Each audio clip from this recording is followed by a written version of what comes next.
విశ్వవిఖ్యాత నట సార్వభౌముడు నందమూరి తారక రామారావు సినీ రంగంలోనే కాకుండా రాజకీయ రంగంలో కూడా తిరుగులేని శక్తిగా అవతరించి జనాల చేత దేవుడిగా కీర్తించబడ్డ వ్యక్తి ఎన్టీఆర్.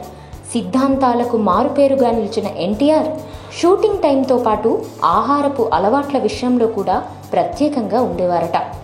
ఉదయం 6 గంటలకు షూటింగ్ ఉందంటే 5 గంటల 45 నిమిషాలకు సెట్కు చేరుకునేవారట ఎన్టీఆర్. అంటే డైలీ 4 గంటలకే నిద్రలేచి ఆయన దినచర్యను స్టార్ట్ చేసేవారు.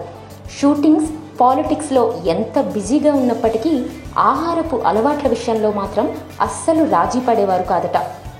ముఖ్యంగా అరచేతి మందంతో ఉన్న 20 ఇడ్లీలను ఎన్టీఆర్ అవలీలగా తినేసేవారట. ఇడ్లీతో నాటుకోడిని నంచుకోవడం అంటే ఆయనకు ఎంతో ఇష్టమట.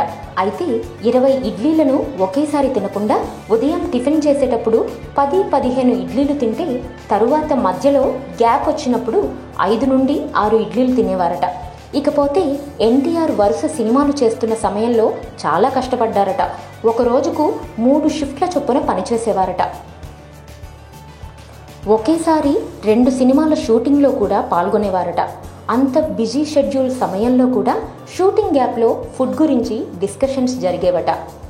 పెద్దాయనకు యాపిల్ జ్యూస్ అంటే ప్రాణమట. ఆయన ఎక్కువగా యాపిల్ జ్యూస్నే తాగేవారట. మద్రాసులో ఉన్న టైంలో యాపిల్స్ ఎక్కువగా ఎక్కడ బాగుంటాయో కనుక్కొని మరీ అక్కడి నుండి తెప్పించుకునేవారట. ఒక రోజుకు 3 నుండి 5 బాటిల్స్ యాపిల్ జ్యూస్ను తాగేవారట ఎన్టీఆర్.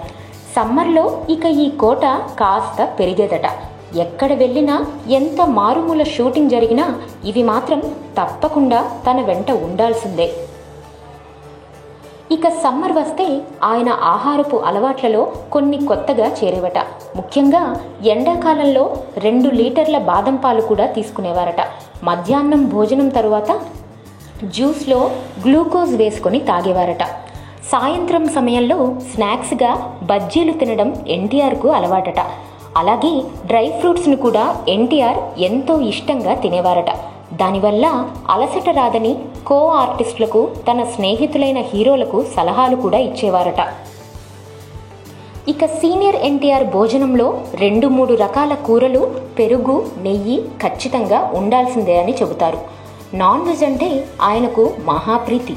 నాటుకోడిని ఇష్టంగా లాగించేవారట.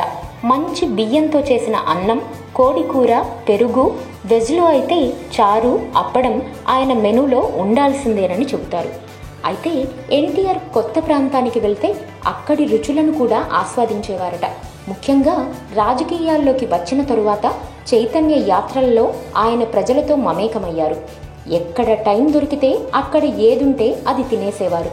సౌకర్యాలు లేని ఆ టైంలో సాధారణ జీవితం గడిపి ఆదర్శంగా నిలిచారు నందమూరి తారక రామారావు.